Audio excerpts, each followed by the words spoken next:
to Pulsatilla. This is a beautiful herb, famous and well used in the East, in the West. Native Americans made use of it. And we're going to dive, it's actually one of the 50 fundamental herbs in traditional Chinese medicine. Their variety, we tend to focus on the roots. In the West, it's usually the aerial parts of the plant. And because this is a plant that has toxic capacities, very small doses are used. And you want to make sure generally that it's been dried and even heated to help reduce the compounds, help transform them so that it's not as toxic. Now, what we're going to look at here is the homeopathic remedy, because this can be a great alternative for those that are either worried about toxic, aspects of a healing plant. So let's look at what do we mean when we say homeopathy, because it's so commonly used. This is a branch of medicine, highly respected in Europe. Homeopathy is one of the main medicines now practiced in India, and of course in the United States as well. And it's built on the premise of very, very, very, very small dosing, and the idea of like treating like. So what does that sound like? Well, it sounds like the principle behind vaccinations. Homeopathy is not a vaccination, but it's that principle of a little bit being used to stimulate your own healing capacity, triggering the body's mechanisms to respond to something it's already in reactivity against.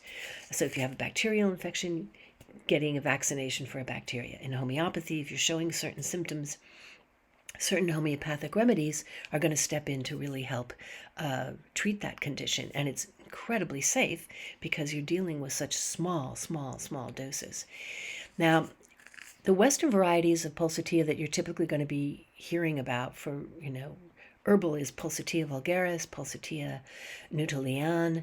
That's down from Mississippi in the United States. There's like 35 different varieties, and they're all pretty similarly used medicinally. With homeopathy, the variety is going to typically be Pulsatilla nigricans.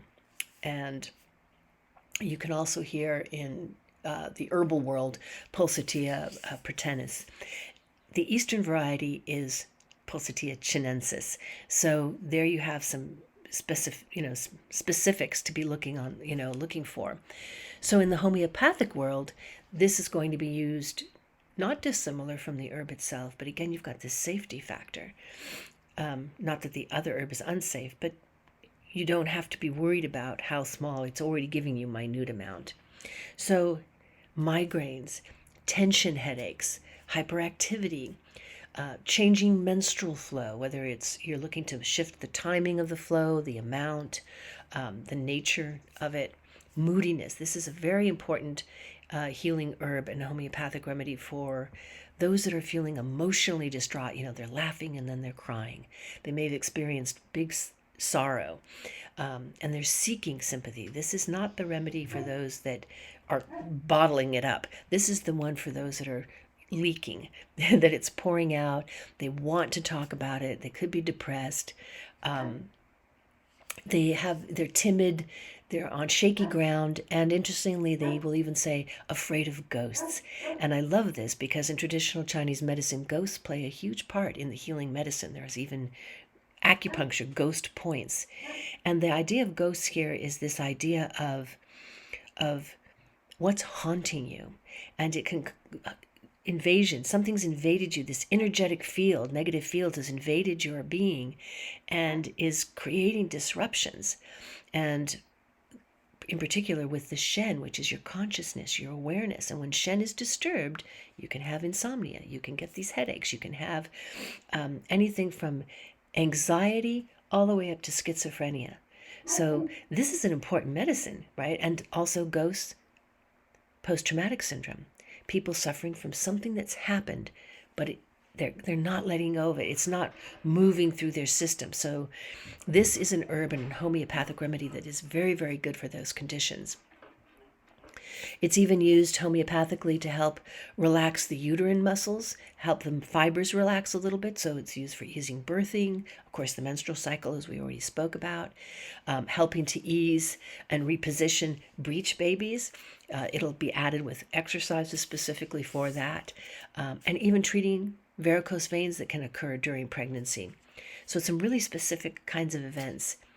It's one of the most recommended homeopathic remedies for conjunctivitis or allergic conjunctivitis, where you get the red eyes and even that thick yellow or even green discharge.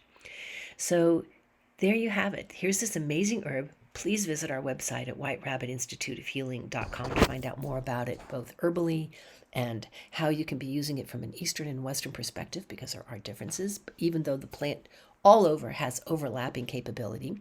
But as I say, in the East, we tend to use the root. In the West, we tend to use the aerial parts. This is a beautiful plant, and now you have it with a homeopathic option.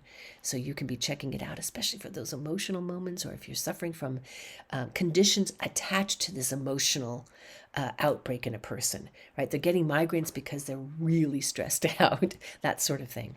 Go check it out. Beautiful, beautiful herb.